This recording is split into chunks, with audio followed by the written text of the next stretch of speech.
Hello there. Welcome back to Thriving Generation with Dr. G. It's another exciting day and a good day to thrive. Thriving friends, we have with us our thriving sister. We've met Doc before, Dr. Afriyie.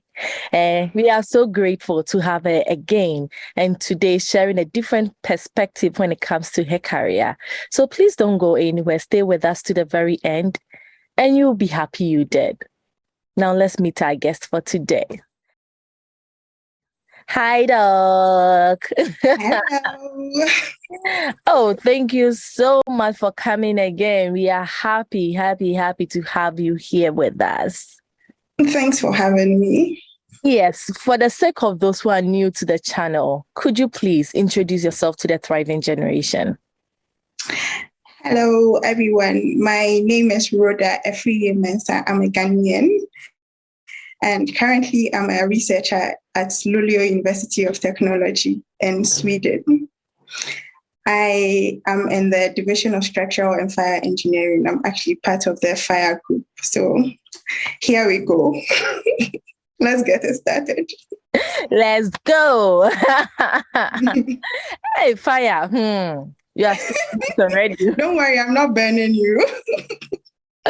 No, so you are in STEM. Can you explain to people what STEM is? We've been hearing it. We've been seeing it. Women in STEM funded. What is it? So STEM is STEM, which stands for Science, Technology, Engineering, and Mathematics. So that's basically it. So which part are you in? Fire engineering, yes. Engineering part. So how did you get there? What influenced that career path? I know we've talked about that at length, and people, please, I'll put the description right below. Check that out. But since we are talking about her personal experiences, let's just hit a little bit on how you got into this career path. That's a very long story, but I'll start from the short version. Yes. So I lived in Ghana. I schooled in Ghana. So from my junior high school, I was very good academically. So I was advised to do general science.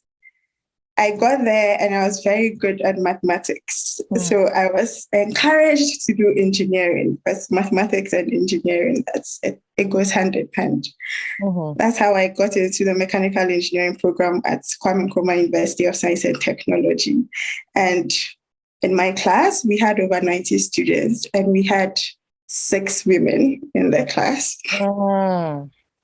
Yes, so that's how the challenge of women in STEM started. So what has been your experience when it comes to, probably you have multiple, when it comes to being part of the minority in this career path? So one of my major challenges I've had in this career path is when someone I considered as a mentor actually told me that I suppress you because you are a woman, and if I don't do that, you will gain control. Oh. Because naturally he thinks women are controlling. And he said that to my face. Oh, so, okay. Yeah. And that's affected me a lot. It made me lose my passion and everything. So it has been my greatest challenge. So there are still men out there who think they have to kind of pull women down so they can maintain their power. And that's a lot. Sorry about that. Oh, yeah, it's over. Yeah, and another thing I've had to deal with is making a choice between family and career advancement. Especially in this career path, in research, if you choose to advance your career, you have to sacrifice a lot because you'll be working for long hours. There's research, there's grant writing, there's teaching, there's publishing, and you have to do all that with the 24 hours you have. Yes. So if you want to consider family, then your husband would have to assume a lot of responsibilities because you won't have time to do a lot of things. Yeah. Yeah, so that's a very big problem. Yeah. I how to see. juggle both. Yeah. But you are doing so good. Your publications, you make some of us feel like, what are we doing with our Oh, 24? you'll be checking my publication. Hey, we are checking. Oh, we are checking. Hey. I've not been checking. Go and check. If you type her name in Google, it will come up to date publications, scientific, Are you sure you won't high see Instagram quality. first? Oh, you are doing very well. And I think that is the part that is encouraging as well. Yeah. Aside everything you have to do as a woman, you are still being productive at work. So it can still be done. Is there any other challenge you've encountered personally before we move to the opportunity? Yeah, so because we don't have a lot of women in STEM and most of the institutions are striving to bridge that gap, it's difficult to, how do I put it? You constantly have to prove yourself where you find yourself because you don't know if they offered you the job because you are qualified or they gave you the job just for optics. So during meetings, you have to. Sometimes I ask myself this question, whether if I have a question to ask, I'll go like, am I asking a dumb question? How will people react to this? Do I have to go ahead and do it? How is it going to feel? Yeah, so that's also one problem. Mm. Yeah, I see that. I see that. Thank you so much for sharing. Let's talk about some of the opportunities, your personal experiences. I think there are a lot of opportunities for us women in STEM. We don't have a lot of women in the various fields. Mm-hmm. So if you are a woman, you are qualified and you're applying for a position, should I say it's easier to get it? Okay. Compared to the men, because there are a lot of men already in the area. And then there are grants for women in STEM, and there are a lot of scholarships for girls who want to study science and engineering and all of that. So that's a plus for us. Okay. Mm-hmm. And since we don't have a lot of people around, if you are a woman in STEM, you are a trailblazer. Okay. Because definitely you are smoothing the path for the younger generation and people will look up to you. So it's easy to get noticed in the various fields. I think that's also good for us. Yeah, so if you work hard, you get to the top.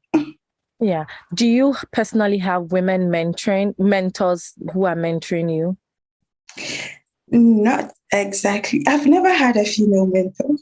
But that summer, I met two women in fire engineering who are doing so well. And I was so excited. I was so excited to meet them.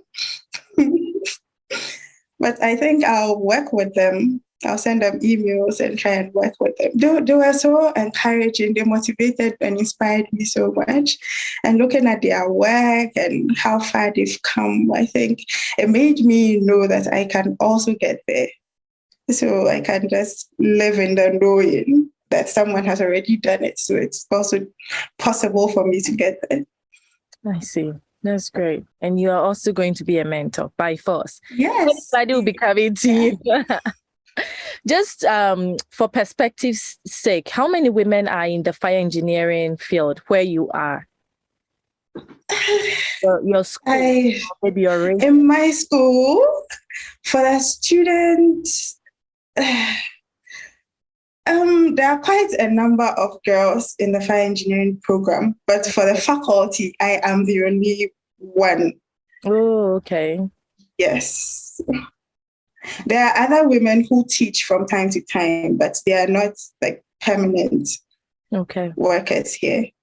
But for the fire engineering group, I'm the only woman. I see. Should I say congratulations or should I say God be with you? Both. The pressure, I can only imagine. Yeah. Anyway, thank you so much for sharing. Is there anything you would say you wish you knew before getting into engineering? What do I wish I knew? I wish I knew it's difficult and that I have to work extra hard to get to achieve my goals. Doing well, and we want you to keep Thank doing you. well. So there may be other people watching us, young people, girls, boys, men, women, whoever is out there considering engineering or considering STEM in general. What would be your recommendation for them? And if you have any tips for getting on this track, that would be great. Yeah, one question I always ask myself is, why am I here? Okay. Knowing your why helps you to build your confidence. Okay. Because you have a target, you have somewhere you want to go. So you definitely work hard to get there. And also, you shouldn't be afraid to speak up. You are the minority. It doesn't mean you should just succumb to any what's the word? Anything that is thrown at you. Sometimes you have to speak up. And then as women, we have the advantage of being able to multitask and be able to organize very well. Yeah. So we have to use that to our advantage. And also we have to get mentors. Right. Mentors build your confidence, and you always have someone to look up to.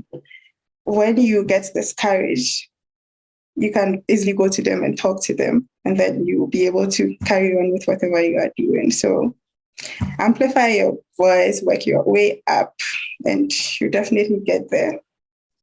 That's great. That's good advice. Amplify your voice. Thank you so much, Doc, for joining us once again and for sharing this journey with us. We are encouraged, and I hope that someone out there is also encouraged. Thank you. Yeah, welcome.